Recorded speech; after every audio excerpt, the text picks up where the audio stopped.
नमस्कार, आप देख रहे हैं इंडिया टीवी। आपके साथ मैं हूं मीनाक्षी जोशी। बेंगलुरु के रामेश्वरम कैफे में हुए धमाके को लेकर बड़ा खुलासा हुआ है।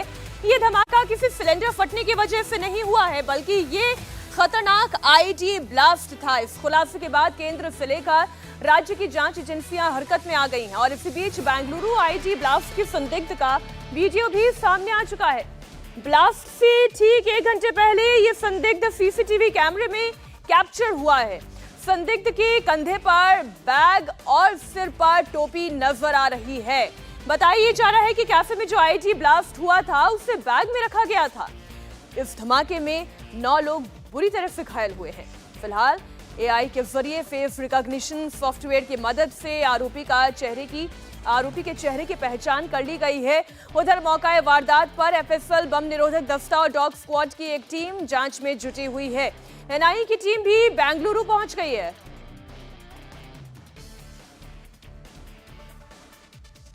रामेश्वरम ब्लास्ट में आतंकी साजिश किसका हाथ, ये धीरे धीरे करके एक एक सच्चाई सामने आती जाएगी। लेकिन पहले जो सीसीटीवी फुटेज सामने आया है वो मैं आपको दिखा देती हूं। आप ये शख्स देख रहे हैं, बड़ा ही आम सा व्यक्ति, एक आम सी शर्ट और पैंट पहना हुआ आपको नजर आ रहा है। ये संदिग्ध बताया जा रहा है, इस ब्लास्ट को अंजाम देने वाला शख्स बताया जा रहा है। सिर पर टोपी लगाए हुए है, बड़ी तेज कदमों से चलता हुआ सीसीटीवी में ये रिकॉर्ड हुआ है और इसके कंधे पर देखिए एक बैग नजर आ रहा है। पुलिस की जांच में ये बात सामने आई है कि ये आदमी संदिग्ध हो सकता है। इसके कंधे पर जो बैग है ये वही बैग हो सकता है जिसमें आईडी रखा हुआ था, जिससे ये ब्लास्ट किया गया। 30 से 35 साल का ये युवक कैफे में आया और फिर उसने वहां पहुंचने के बाद रवा इडली ऑर्डर की और उसको कूपन लिया और फिर वहीं पर बैग रखकर ये चला गया। और थोड़ी ही देर बाद इस कैफे में जबरदस्त ब्लास्ट हुआ। एक और तस्वीर मैं आपको दिखाती हूं। ये तस्वीर आप देखें, घड़ी में टाइम देख रहा है ये। एक बार फिर से इस तस्वीर को गौर से देखिएगा। 30 कदमों से चल रहा है, एज़ इफ कहीं पे पहुंचना है और टाइम के मुताबिक सब होना चाहिए। देखिए इसने टाइम देखा, ऐसा नहीं है, आम लोग भी देखते हैं, लेकिन जो पूरी क्रोनोलॉजी समझ में आ रही है, इस ब्लास्ट का होना, इस आदमी का 30 कदमों से वहां पर जाना और उसके बाद घड़ी देखकर समय का अंदाजा लगाना, क्या सब कुछ परफेक्ट टाइमिंग के हिसाब से हो रहा था, इसके मुताबिक हो रहा था। अब ये हाथ में देखिए, इस संदिग्ध को देखिए, इसके हाथ में कुछ है, नजर आ रहा है बड़ी क्लियरली। आप ये देखिए, इसके हाथ में एक बैग नजर आ रहा है, ये आप देखिए, यही है बेंगलुरु ब्लास्ट का संदिग्ध। कंधे पर एक बैग टंगा हुआ है, हाथ में भी एक सफेद बैग जैसा कुछ दिखाई दे रहा है। रामेश्वरम कैफे में बम प्लांट करने के बाद आरोपी जैसे ही कैफे से बाहर निकला, सबसे पहली तस्वीर जो है सीसीटीवी कैमरे में जो कैद हुई, वो सीसीटीवी कैमरा आपको यहाँ पर नजर आ रहा है। बिल्कुल बगल की ये दुकान है जहाँ पर 2 सीसीटीवी कैमरे लगे हैं और एक कॉर्नर में यहाँ पर एक सीसीटीवी कैमरा आपको नजर आ रहा होगा। यहाँ से कुछ दूर पर आप देखेंगे तो यहाँ पर वो बस स्टॉप है, जिस बस स्टॉप पर ये बताया जा रहा है कि आरोपी उतरा था। उसके बाद वो रामेश्वरम कैफ़े, जो यहाँ पर आपको माला दिख रही है, ये रामेश्वरम कैफ़े का एक हिस्सा है, वहाँ पर पुलिसकर्मी भी आपको नज़र आ रहे होंगे, वहाँ पर वो एंटर किया। सुबह 6 बजे ये रेस्टोरेंट खुला था। जो पुलिस को जानकारी मिली है, जितनी भी तमाम सीसीटीवी फुटेज उसको खंगाला गया है, 11:30 पर टोपी लगाया हुआ ये शख्स रामेश्वरम कैफ़े के अंदर घुसा था। हम आपको रामेश्वरम कैफ़े तक लेकर चलते हैं। 11:30 पर अंदर घुसने के बाद इस बस स्टॉप पर, जहाँ पर अभी मैं चल रहा हूँ, इस बस स्टॉप पर वो उतरा था और यहाँ से वो उतर कर यहाँ पर देखिए बिल्कुल बगल में, बस स्टॉप के बिल्कुल बगल में यहाँ पर रामेश्वरम कैफ़े है, यहाँ पर वो पहुँचा। 11:38 पर वो काउंटर पर पहुँचा। उसने एक सिंगल रवा इडली ऑर्डर की। 11:38 पर उसने ये ऑर्डर लेने के बाद हाथ में उस रवा इडली के प्लेट को लेते हुए वो उस जगह पर पहुंचा जहां पर वॉश बेसिन का इलाका था, जो डाइनिंग इलाका था। वहां पर स्लैब लगे हुए हैं ग्रेनाइट के, जहां पर लोग बैठकर खाना खाते हैं और वहां पर लोग उस वक्त बैठे हुए भी थे। तकरीबन बताया जा रहा है कि 200 से 250 लोग उस वक्त मौजूद थे। 12 बजे से लेकर 3 बजे तक इस रेस्टोरेंट में सबसे ज़्यादा भीड़ होती है, क्योंकि ये बहुत फेमस चेन ऑफ रेस्टोरेंट है बेंगलुरु का। तो वहाँ पर उसने 11:44 पर वो हाथ धोने के बहाने उसने प्लेट को उस ग्रेनाइट के स्लैब पर रखा और वहाँ पर वॉश बेसिन के नीचे जो क्लॉसेट होता है, जो बंद एक अलमारी होती है छोटी सी, उस क्लॉसेट को खोलकर उसने वहाँ पर बैग प्लेस कर दिया।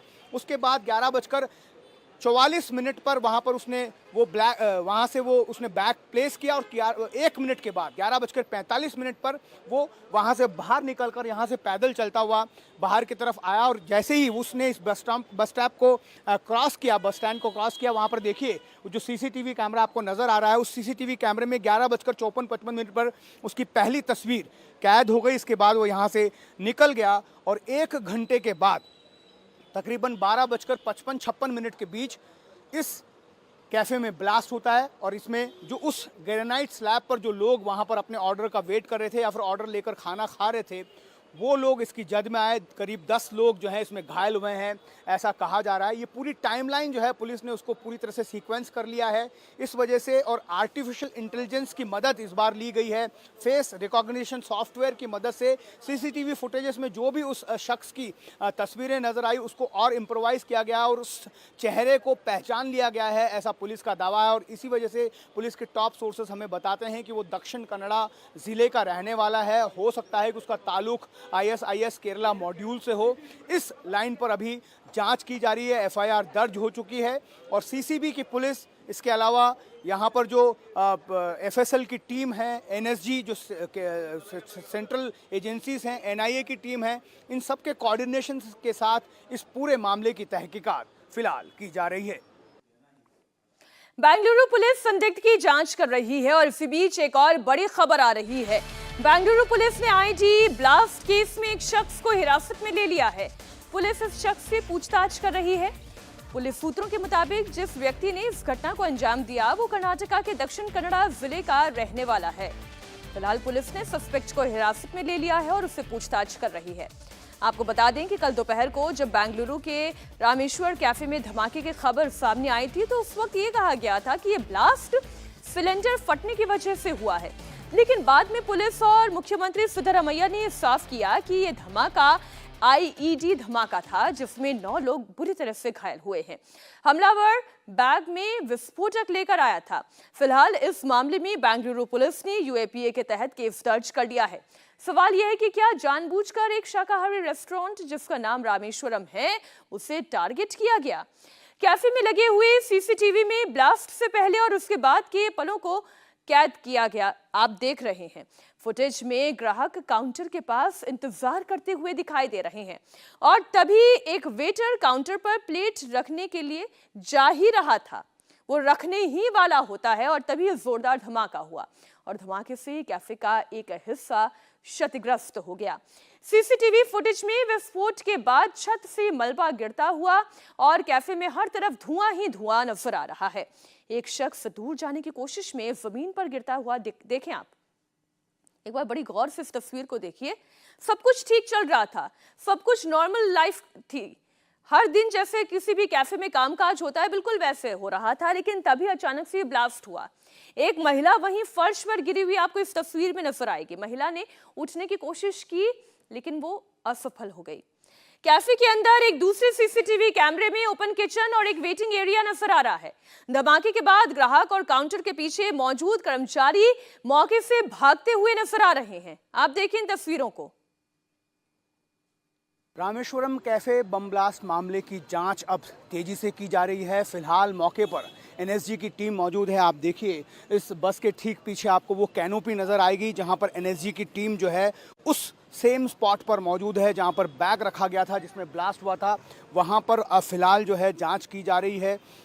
एक व्यक्ति जिसने ये बैग वहां पर रखा था उसकी तस्वीरें CCTV कैमरे में कैद हो गई है। कैप लगाकर वो व्यक्ति यहाँ पर पहुँचा था, ऐसा बताया जा रहा है। पुलिस के जो टॉप सोर्सेस हैं वो ये बताते हैं कि उसकी उम्र 30 से 35 साल हो सकती है और वो कर्नाटका के दक्षिण कन्नड़ा जिले का रहने वाला है। ये जानकारी पुलिस के पास है। इसी वजह से उस शख्स की तलाश में पुलिस जो है लगातार जुट गई। आप देखिए कितना भारी बंदोबस्त यहाँ पर पुलिस का किया गया है। कई सारी टीम्स जो हैं अलग अलग बनाई गई हैं ताकि इस पूरे मामले की तह तक जाया जा सके। केंद्रीय एजेंसियां भी बेंगलुरु पुलिस के सहयोग के साथ इस पूरे मामले को क्रैक करने की कोशिश में है। उस व्यक्ति को की तलाश जो है वो तेजी से की जा रही है। रामेश्वरम कैफ़े जहां पर ये ब्लास्ट कल ठीक दोपहर 12:55 पर हुआ था। इसमें तकरीबन 10 लोग घायल हुए हैं, जिनमें से एक महिला जो उस इम्पैक्ट में आ गई थी, उस धमाके की जद में आ गई थी, उनकी तबीयत जो है वो ख़राब है, उनको आईसीयू में रखा गया। बाकी किसी भी व्यक्ति जो इसमें घायल हुआ था उसको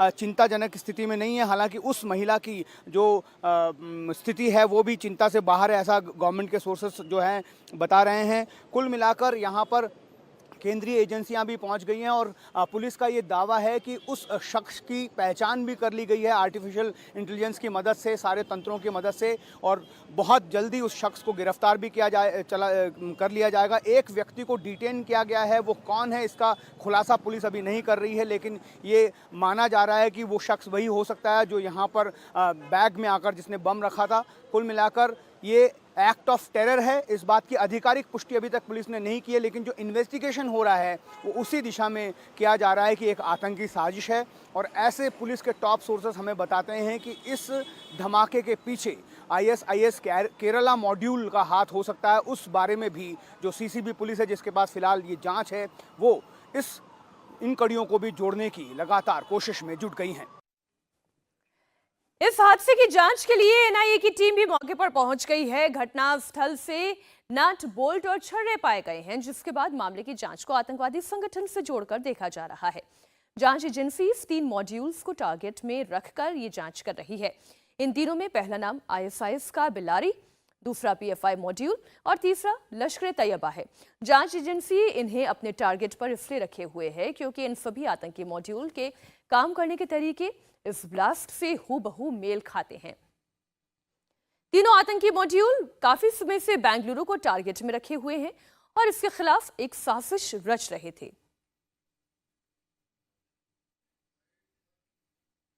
ಜಾಸ್ತಿ ಇಂಜರಿ ಇಲ್ಲ, ಬಟ್ ಇದಕ್ಕೆ ಟ್ರೀಟ್ಮೆಂಟ್ ನಡ್ತಾ ಇದೆ. ನಾವು ಈಗಾಗಲೇ ಚೆಕ್ ಮಾಡ್ತಾ ಇದ್ದೀವಿ. ಇದು ತುಂಬಾ ನಾವು ಅಡ್ವಾನ್ಸ್ ಅಲ್ಲಿ ಹೇಳಲಿಕ್ಕೆ ಬೇಡ, ಯಾಕೆ ಅವರು ಫಸ್ಟ್ FSL ಇಂದ ಎಲ್ಲ ಟೀಮ್ ಬಂದಿದ್ದಾರೆ, ಅವರು ಎಲ್ಲ ಅದು ಕಲೆಕ್ಟ್ ಮಾಡ್ತಾ ಇದ್ದಾರೆ. ಕಲೆಕ್ಟ್ ಮಾಡಿ ಆದ್ಮೇಲೆ ನಾವು ಎಕ್ಸಾಮಿನ್ ಮಾಡ್ತಾ ಇದ್ದೀವಿ. बेंगलुरु को किसने दहलाया, कहां से ऑर्डर आया, हैंडलर कौन है, इन सब एंगल से जांच की जा रही है। जिस वक्त ये धमाका हुआ उस वक्त वहां पर क्या माहौल था, मौके पर मौजूद लोगों ने क्या देखा, क्या किया, बेंगलुरु ब्लास्ट की पूरी कहानी सुनिए चश्मदीदों की जुबानी। ये अराउंड 1 बजे 5 मिनट या 10 मिनट का लगभग ब्लास्ट का जैसा साउंड आया, तो तुरंत हम इधर पहुंचे तो बोला था सिलेंडर ब्लास्ट है, लेकिन हम जहाँ पे वो जगह पे ब्लास्ट हुआ है वो सिलेंडर का ब्लास्ट का कि कोई चेहरा नहीं दिखा उधर, क्योंकि अगर आग का या ये नहीं है, खाली ब्लैक स्मोक का जैसा था। और इंजुरीज कैसा हुआ था, एक बर्न्ट जैसा इंजुरीज एक लेडी को हुआ था, उसको 15 मिनट तक कोई भी रश नहीं किया था, तो हमें लोकल वाला जो है मिलजुल के हॉस्पिटल को रश किए। तो आपने देखा किस तरीके से वहां पर एक बार की अफरा तफरी का माहौल था, लेकिन इसी बीच एक बड़ी खबर आ रही है। बड़ी खबर आपको दे दें, इस मामले में कुछ और सबूत मिले हैं। मौका वारदात से सबूत के तौर पर बैटरी, टाइमर और सर्किट बरामद हुआ है। इस वक्त की बड़ी खबर बेंगलुरु ब्लास्ट से जुड़ी हुई आपको दे रहे हैं। मौका वारदात से एक और बड़ा सबूत मिला है। आप ये जो सील बंद पैकेट में देख रहे हैं, ये बैटरी टाइमर है और इसका सर्किट जो है बॉम्ब का वो भी मिला है। हमारे साथ संवाददाता टी राघवन जुड़ गए। राघवन, कुछ और सबूत मिले हैं, अभी तक इस मामले की जांच किस तरह से आगे बढ़ रही है? जी देखिए मीनाक्षी, अब इस बात को पुख्ता मान लिया जाएगा कि ये एक सोची समझी साजिश के तहत IED ब्लास्ट किया गया था। जो तस्वीरें हम अभी दर्शकों को दिखा रहे हैं उसमें आपको वो टाइमर, वो बैटरी जो 9 वोल्ट की बैटरी इसमें इस्तेमाल की गई थी, इसके अलावा जो इंटरनल सर्किट है वो भी नज़र आएगा। ये FSL की टीम ने मौका वारदात से बरामद किया था, जिसे फ़िलहाल CCB जो सेंट्रल क्राइम ब्रांच जो इस पूरे मामले को इन्वेस्टिगेट कर रही है उसे सौंपा गया है। तो अब बहुत क्लियर हो गया है कि ये एक्ट ऑफ टेरर है। अब इसके पीछे कौन है इसकी पहचान की जा रही है। इसके लिए लगातार कह रहे हैं कि सेवरल टीम्स को अलग अलग जगह पर भेजा गया है, जिसमें बल्लारी का नाम सामने आ रहा है। केरला में कुछ जगहों पर जो जो है टीम्स गई हैं, जो सीसीटीवी फुटेजेस, जैसा हमने आपको पूरे सिलसिलेवार तरीके से समझाया कि इसकी पूरी टाइमलाइन क्या था, उसको पूरा सीक्वेंस कर लिया गया है। उसके बाद इन सीसीटीवी फुटेज की मदद से, आर्टिफिशियल इंटेलिजेंस की मदद से, फेस रिकॉग्निशन सॉफ्टवेयर की मदद से उस आरोपी का चेहरा भी बना लिया है पुलिस ने, और बहुत साफ तरीके से एनआईए जो सेंट्रल एजेंसीज हैं उनकी मदद से भी उस आरोपी को पहचान करने की कोशिश की जा रही है। जो ऐसा बताया जा रहा है कि जो पिछले सालों में आईएसआईएस से जुड़े हुए वो शख्स जो लापता हो गए थे, अपने घरों से गायब हो गए थे, क्या जी। उनमें से कोई ये एक शख्स हो सकता है? इस बिल्कुल बात पर भी राघवन।